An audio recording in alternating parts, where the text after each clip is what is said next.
সেই জন্য এই যে আপনারা এখানে যারা আছেন তারা সাধারণ লোক নয়, আপনারা একজন ঋষিমণি। কারণ অনেক ভাগ্যের ফলে এই ভাগবত সঙ্গ করছেন আপনারা। কিন্তু অনেকের মনে হতে পারে এটা তো সাধারণ একটা, কিন্তু এটা সাধারণ ব্যাপার নয়। অনেক জন্মের ফলে, ভাগ্যের ফলে এরকম মহৎ কাজ সে করতে পারে। তাই আজকে অত্যন্ত শুভ দিন।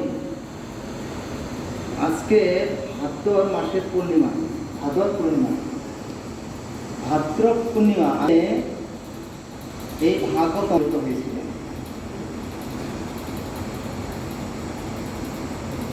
তাই ভাগবত বলছেন, কৃষ্ণে সধাম ভগতে ধর্ম জ্ঞান আদিবি সহ কলৌ নষ্ট দৃশামেশ পুরাণ অধুনা অতীত।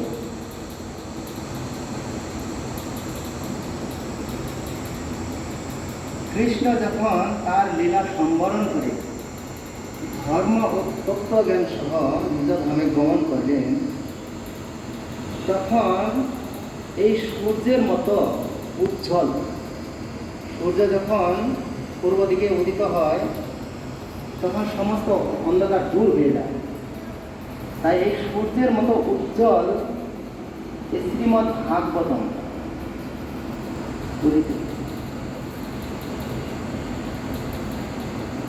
আর এই কলির যুগে অন্ধকারে আচ্ছন্ন, এই কলির যুগে অন্ধকারে আচ্ছন্ন ভাগবত দর্শনে অক্ষম মানুষেরা এই কোরআন থেকে আলো প্রাপ্ত, আর এই আলো প্রাপ্ত হয়ে সে ভগবত ধাম প্রাপ্ত। তাই অত্যন্ত গুরুত্বপূর্ণ সহকারে আমাদের এই ভাগবতম শ্রবণ করতে হবে, কীর্তন করতে হবে। তাই আমি একটা ছোট্ট একটা বলবো, এই মন্দিরের আমি একটা লীলা বলবো আর কি। তো প্রত্যেক দিন আমাদের এখানে মন্দিরে মঙ্গল আরতি হয়। তো মঙ্গল আরতি হওয়ার শেষে সবাই নরসিংহ মন্দিরে চলে যায়। যখন নরসিংহ মন্দিরে চলে যায় তখন আমি আবার পরে পূজারি করি, পঞ্চতত্ত্ব পূজারি করি। তো এদিকে পঞ্চতত্ত্ব, এদিকে গৌর নিতাই, ওইদিকে রাধাকৃষ্ণ, এদেরকে ওই পিছনে নিতে একটু সময় লাগে। ওইদিকে যাওয়ার এই দর্শনার্থীর দর্শন করতে আরতি না, এদিকে সেবা করে তারপরে আমি ওইদিকে মুখ পূজারি সব বন্ধ করে চলে যাই। যখন চলে যায় তখন আমি কয়েকটা গাছের ফুল টুল তুলে নিয়ে তারপরে ভগবান নরসিংহকে দেখিয়ে প্রতিদিনই করে যাই। তো রাধা অষ্টমীর আগের দিন, যেদিন অধিবাস ছিলেন, সেই দিন তো আমি গেছি ওখানে প্রত্যেক দিনের মতো। তো নরসিংহদেবকে আমি এরকমভাবে কোল হাতে নিয়ে এরকম আরতি করছি। আর নরসিংহদেবের পিছনে যে সর্প, সেই সর্পর পিছনে যে কাপড় পর্দা আছে, সেই পর্দাটা কেউ এর দিক থেকে এরকম করছে, এরকম টানছে, এদিকে টেনে আবার করছে, আবার ওদিক থেকে আবার এদিকে থেকে এরকম করে টানছে। এটা কে টানছে এরকম? পিছনে কেউ আছে নাকি? তখন আমি পিছনে কে থাকবে? তখন ভাবলাম কোনো চোর টোর আছে নাকি এখানে। আমি ভাবলাম চোর কোথায় থাকবে আবার এখানে। তখন আবার ভাবলাম যে কোনো পাখি ঢুকছে নাকি, এরকম ভাবছি। তারপরে ভাবলাম কিছু সাপই আছে নাকি ভিতরে। তো এরকম ভাবতে ভাবতে তখন আমি ভয়ও লাগছে। আবার পিছন দিয়ে এক সাইড দিয়ে আমি ঢুকছি, কারণ এই সর্পের পিছনে জায়গা নেই, সেখানে একজন মানুষ ঢুকেছে। তো ঢুকে দেখছি কোনো কিচ্ছু নেই। একদিকে দেখলাম, তারপরে আর একদিকে ঢুকলাম, সেখানে ঢুকে দেখছি নেই। তারপরে আবার সামনে এসে করছি, আবার দেখছি ওরকমই করছেন। মানে এদিক থেকে টানতে টানতে একদম যেরকম মানুষ টানে না, এরকম টানতে টানতে করছি। তারপরে আমি মনে মনে ভাবলাম, এই যে এটা এরকম করছে, আমি কাউকে দেখাবো। তখন আমাদের সুদীপ প্রভু নেমে মানে ওই বিল্ডিংয়ে রুমে যাচ্ছে, ওনাকে ডাকলাম, উনি শুনলো না, কয়েকটা ডাকলাম, শুনলো না। তখন আমি ভাবলাম প্রাণজীবন প্রভু বোধহয় এখানে যেহেতু গোশালায় সেবা করে, ওনাকে পাবো। ওনার কাছে খুঁজে খুঁজে গেলাম, দেখি ওনার সাথে যে একজন কাজ করে, সেবা করে, তো উনি ওইখানে আছে। আমি যে প্রাণজীবন প্রভু কোথায় গেছে, বলছে ওইদিকে গেটের ওইদিকে আছে। তখন আমি বললাম আপনি একটু আসুন তো। তখন ওনাকে ডেকে নিয়ে আমি তারপরে ওনাকে দেখাইলাম, দেখুন কীরকম হচ্ছে, দেখুন কাপড় এরকম টানছে। তখন উনিও দেখলো, কারণ আমি দেখলাম যে আমি একটু দেখছি, এটা আমার একটু ই হতে পারে। তারপর ওনাকেও দেখাইলাম, তখন উনিও তারপরে দেখলো। তারপরে কিছুক্ষণ পরে বন্ধ হয়ে গেল। তো ভগবান সর্বত্রই বিরাজমান, কিন্তু আমরা বুঝতে পারি না। তাই ভগবত গীতাতে বলছেন,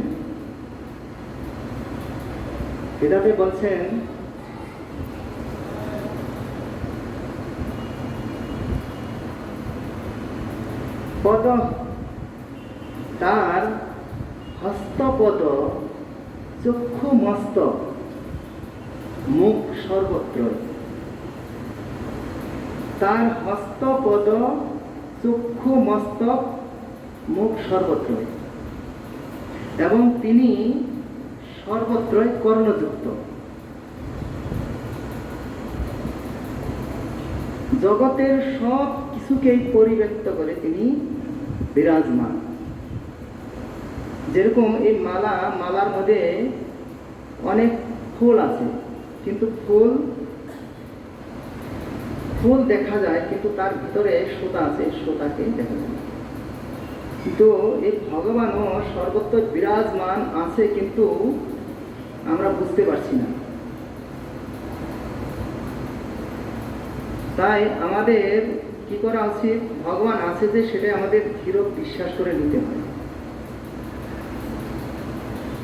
তো আমার এই যেহেতু আজকে শ্রীমদ্ ভাগবতম পাঠ করার জন্য বলছেন, ষষ্ঠম স্কন্ধ থেকে আমাকে বলছেন, তো আমি অত কিছু বলতে পারি না, আমার লেখাপড়ার অত গুণ নেই, সেই জন্য কি আর বলবো। তাই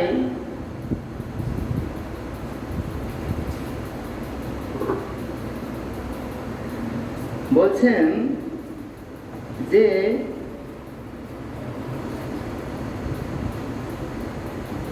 সততম কীর্তয়ন্তু মাম যতয়ন্ত চ ধীরব্রতা। বলছেন যে এই জড়জগৎ অত্যন্ত বিপজ্জনক, যে কোনো মুহূর্তে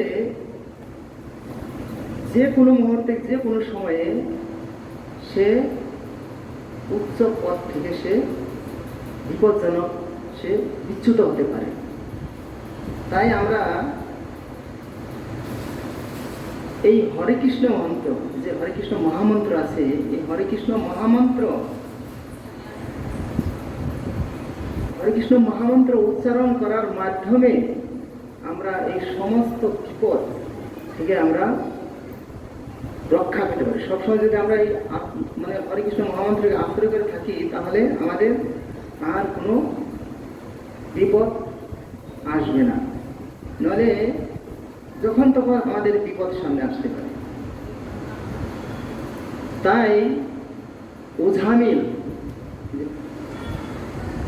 ষষ্ঠম স্কন্ধের প্রথম অধ্যায়ে ওঝামিল, আপনারা সবাই জানেন ওঝামিলের কাহিনী। তো উজামিল একজন ব্রাহ্মণ ছিল, ব্রাহ্মণের পুত্র ছিল। তো সে ব্রাহ্মণের যখন ছোট ছিল তার বাবার সাথে সবসময় থাকতো, তার মধ্যে সমস্ত ব্রাহ্মণের গুণ ছিল। কিন্তু যখন ধীরে ধীরে ধীরে ধীরে যখন সে বড় হয়ে যায়, তখন যৌবনে যখন পা দেয়, তখন তার একটা স্বাধীনতা এসে যায়। যখন ছোট থাকে তখন মা বাবার হাত ধরে সে চলাফেরা করে, ছেলেই হোক মেয়ে হোক। কিন্তু যখন তার যৌবন এসে যায় তখন তার মধ্যে একটা স্বাধীনতা এসে যায়। তো সেই স্বাধীনতাই হলো বিপদের কারণ। তো সেই উজামিল সে যখন প্রত্যেক দিন তার বাবার আদেশে জঙ্গল থেকে যজ্ঞের জন্য কাঠ নিয়ে আসতেন, যখন নিয়ে আসতেন তখন একদিন কি হচ্ছে, সেই উজামিল দেখছেন সেই জঙ্গলের ভিতরে এক বেশ্যা এক শূদ্রের সাথে আলিঙ্গন করছেন। যে আলিঙ্গন করছেন সেই আলিঙ্গন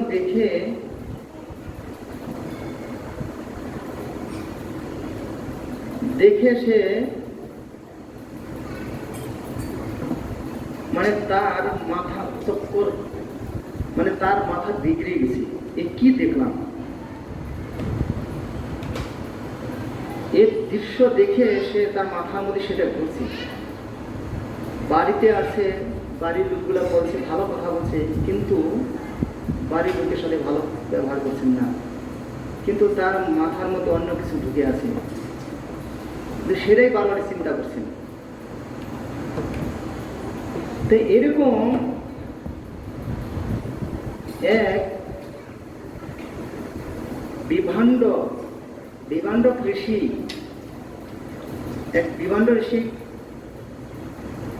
কশ্যপ ঋষির পুত্র ছিলেন।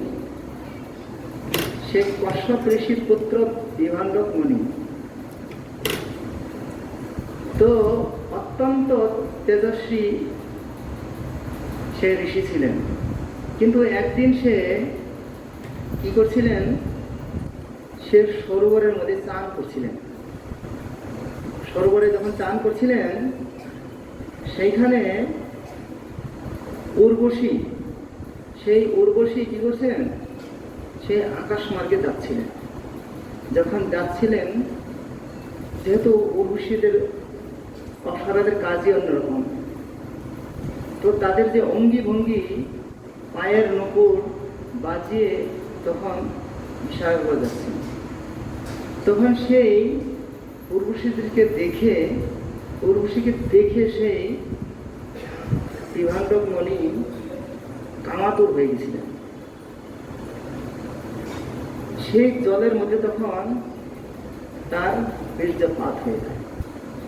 তো যেহেতু অত্যন্ত তেজস্বী ছিলেন সে, কিন্তু তার বীর্য কোনোদিন নষ্ট হতেন না।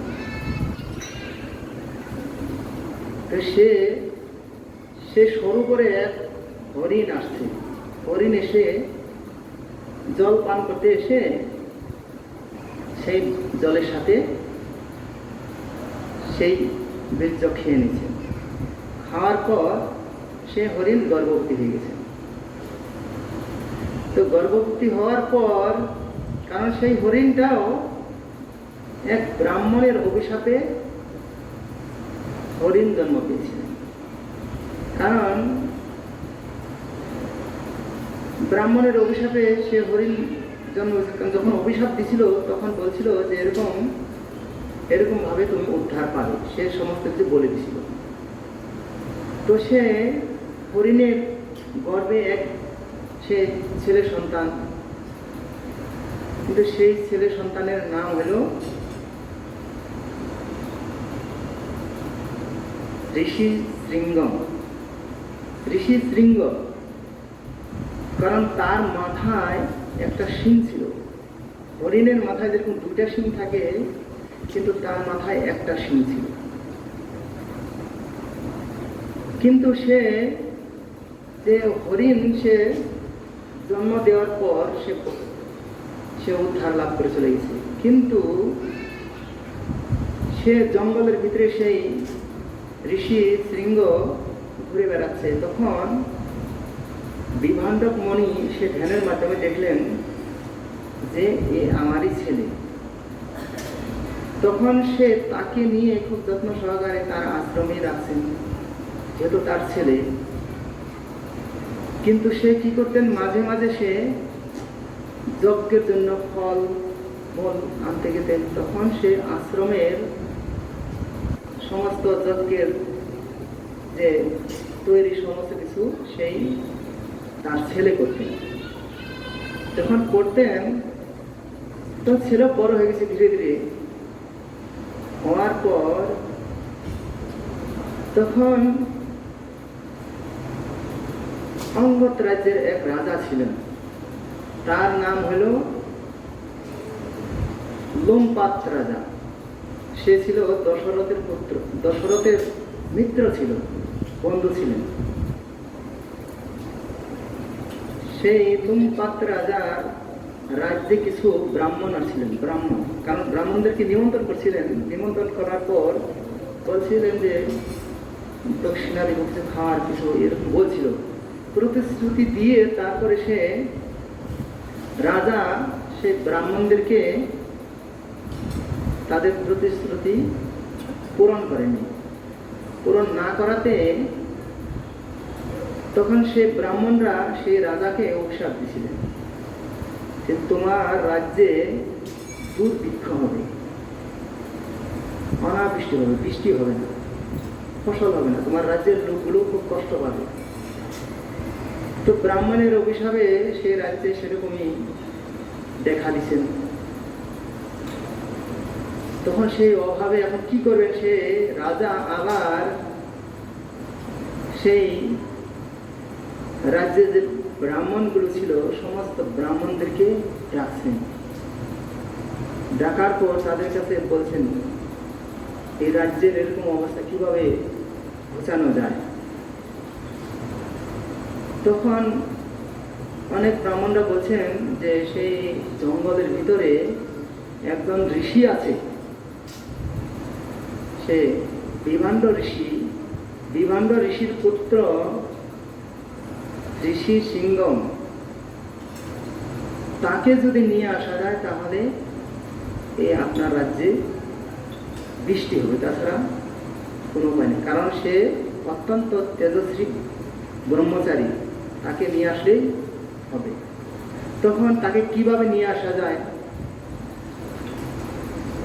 তো অনেক বুদ্ধি করছে, বুদ্ধি পরামর্শ করছে, কিন্তু কোনো কিছুতেই। তখন একজন বয়স্ক বেশ্যা বলছে আমি নিয়ে আসবো তাকে। কিভাবে নিয়ে আসবে, কারণ এক অভিশাপে তো তার রাজ্যে মানে বৃষ্টি হচ্ছে না, আবার তাকে খুব সাবধানের সহিত নিয়ে আসতে হবে। তখন সে বলছে আমি নিয়ে আসবো। সে রাজা বলছিল যেহেতু আমার রাজ্যের কিছু অংশ দিয়ে দিব তাহলে। তখন সে কি করছে, তার একটি মেয়ে ছিল, খুব সুন্দর মেয়ে, যুবক মেয়ে। সে মেয়েকে খুব সুন্দরভাবে সাজিয়ে তখন নিয়ে গেছে, স্বর্ণ অলঙ্কার তো সাজিয়ে নৌকা করে এসে সেই জঙ্গলে নৌকা রেখে তো গুপ্তচরকে পাঠিয়ে দিছি। তো দেখো এখন বিভাণ্ড ঋষি সেই আশ্রমে আছে কিনা। বিভাণ্ড ঋষি যখন চলে যাবে আশ্রম থেকে তখনই যেতে হবে, কারণ ওই যদি থাকা অবস্থায় যায় তাহলে হবে না। তো গুপ্তচরকে পাঠিয়ে দিছে, দেখছে নেই। তারপরে সে সেই কন্যাকে পাঠিয়ে দিছে। কন্যাকে পাঠিয়ে দেওয়ার পর, কারণ সেই ঋষি সিংহ কোনো দিন তার পিতাকে ছাড়া অন্য কোনো কাউকে দেখে নেই, অন্য কোনো মানুষকে কোনোদিনও দেখেনি। কোনটা ছেলে, কোনটা মেয়ে, কোনটা কি, এটা তার মধ্যে কোনো ধারণাই নেই। তখন সে মেয়েকে সাজিয়ে সেই তার কাছে পাঠিয়ে দিছে। যেহেতু বেশ্যাদের অনেক রকমের কলা কৌশল আছে, যেভাবে হোক তাকে কলে কৌশলে হোক তাকে তার আয়ত্তে নিয়ে আসবে। তখন তার সাথে কথা বলছেন, তার জন্য ফল নিয়ে গেছেন, খুব সুন্দর সুন্দর ফল নিয়ে গেছেন। তো অনেক সময় কথা বলার পর তারা আবার সেই চলে আসছেন। আসার পর তখন সে যে ঋষির সিংহ, তার বাবা চলে আসছে। তার বাবা এসে দেখছে সমস্ত যজ্ঞের কোনো কিছু রেডি নেই, এখন কি করবেন? তখন বলছে, তুমি আজকে এরকম ভাবে আছো কেন, কিছু রেডি হয়নি? বলছেন, একজন ব্রহ্মচারী আছিল, খুব সুন্দর ব্রহ্মচারী, অত্যন্ত তেজস্বী, কিন্তু তার গার বর্ণ একদম স্বর্ণের মতো, তার যে চোখের চাউনি একদম পদ্মের পাপড়ির মতো। বর্ণনা করছে, মানে তার বাবাকে বলছেন যে ব্রহ্মচারী আসছিল, কিন্তু তার যে মুখের কথা সে একদম খুব মিষ্টি, কুকিলের মতো, কুকিলের যে ডাক সেরকম মিষ্টি, কিন্তু অত্যন্ত আমি তার প্রতি আকৃষ্ট হয়েছি, এরকম বলছেন। তো এরকম বলার পর তখন সে ঋষি বলছে, দেখো সে অসুর, তারা দানব, কিন্তু তোমার এরকম ভাবে ওরা এই রূপ নিয়ে তারা আসবে তোমার তপস্যা ভঙ্গ নষ্ট করতে।